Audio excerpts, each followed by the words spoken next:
What's up, family? Welcome back to the Stop Sinking Show, where we go from struggle to flow for about 50 episodes now, bro.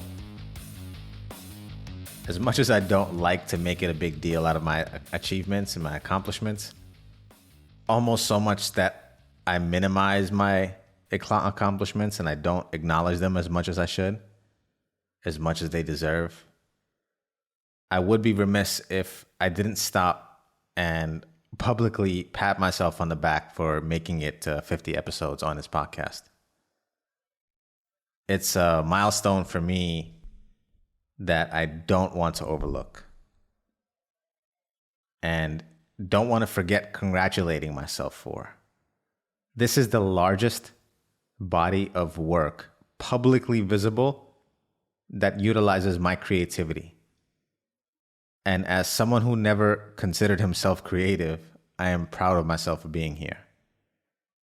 It's the first of many examples, I'm sure. So I want to recap a little bit of how I got here. An origin story part 2, I guess. I recorded my first podcast this year on my 33rd birthday. After years of not believing in myself, but being blessed to have someone around me believe in me who recorded me for the past 5 years, way before my 33rd birthday. This year, I finally decided to start believing. And not because something externally changed.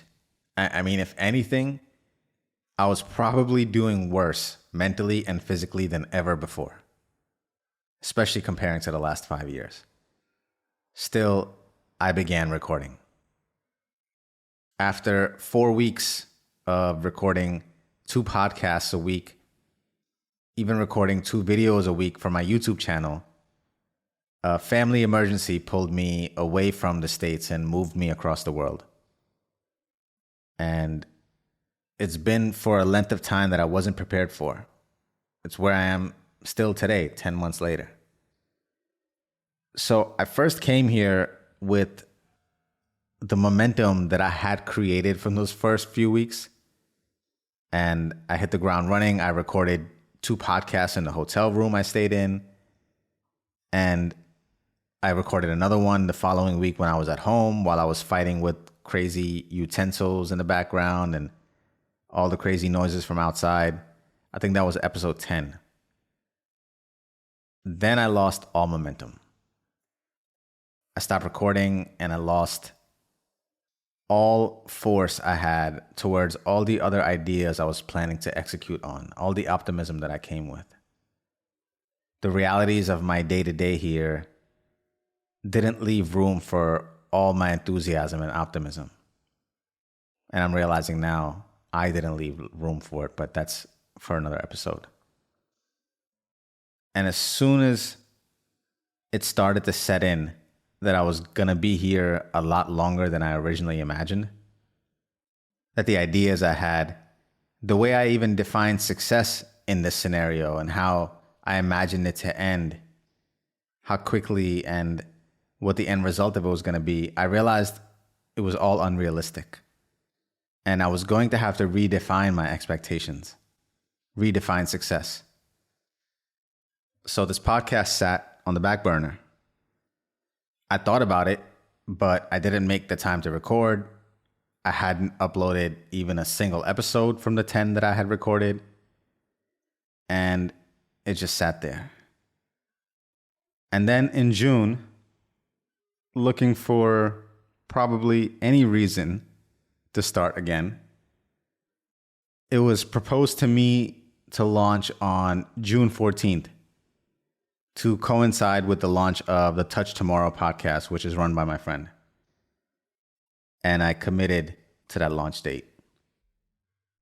I just needed any reason. And despite not having anything change when it comes to my day-to-day, I have been able to keep going by recording and uploading 2 podcasts a week. So even when I thought the realities of my day-to-day didn't leave room, somehow, after the launch day in June, I have been able to record 2 podcasts and upload 2 podcasts a week. It just goes to show how all obstacles are bigger in our minds if we let them be, and overcome them as soon as we decide. All you need is a reason, not even a strong, compelling reason necessarily, but just sometimes any reason will do. So here I am, 50 episodes in. Each episode I learned to speak better. Each episode I brainstormed and exercised my creativity. Each episode has been therapy. So where am I going and who's coming with me? Steve Jobs says in one of his quotes, I think if you do something and it turns out pretty good, then you should go ahead and do something else wonderful and not dwell on it for too long. Just figure out what's next. So what are my goals for the next 50? Where do I hope to take this? Well, first, and I want to say this out loud even to give myself the permission. And first, I want to remove all boxes you think I'm in. And more importantly, again, that I have put myself in. This show is much bigger than what you have seen so far. Much bigger than I have been able to show. And time will unfold its potential as long as I keep reaching for it. Second, as I evolve and take on more and more projects and grow my business, the content of this show will move along with me. As continued therapy when I need, and thought experiments when I'm stuck, and what I'm most excited for, and having people here with me to share their wisdom and tactics in creating a better life and business. As much as I benefit from my monologues, I'm really excited to grow this show and to invite dialogue. I'm ready to come out of any shell or a lack of belief I had prior to reaching this milestone. And I'm ready to use this milestone as a reminder to myself that I am here, consistent, and serious enough to take this into the long haul. And I'm excited to see what will come of the next chapter. Expect me to count on you to come with me. And expect me to ask you to bring others along as well. And I haven't done as much of this as I should to promote myself. And I ask you to help me share this podcast. And I'm using this moment to give myself permission again, and asking for your permission as well, to ask for your share, to ask you to leave ratings, to ask you to tell your friends to share this podcast so we can grow a community of people who want more out of life. And for that commitment, I will continuously challenge myself to deliver more for you. I take our relationship seriously. And I wanted to prove to myself with at least 50 episodes that I was going to remain consistent and provide value and earn your time. And now I will be leaning on that relationship we've built to help me reach more people like you. I'm here to stay. And I hope you stay with me and bring some people along. And let's reflect on a few of the lessons I've learned so there's some mutual benefit in this rejoicing. It's going to be a quick episode. I'm super happy about being here, but I do want to make sure that I at least leave something that I have gotten with you. The first one came out in the story above, which is that any reason is better than no reason. That if you, despite any tragedy or trials, can endure any difficulty as long as you find a reason. So if you find a reason, despite any tragedy or trials, you can endure any difficulty.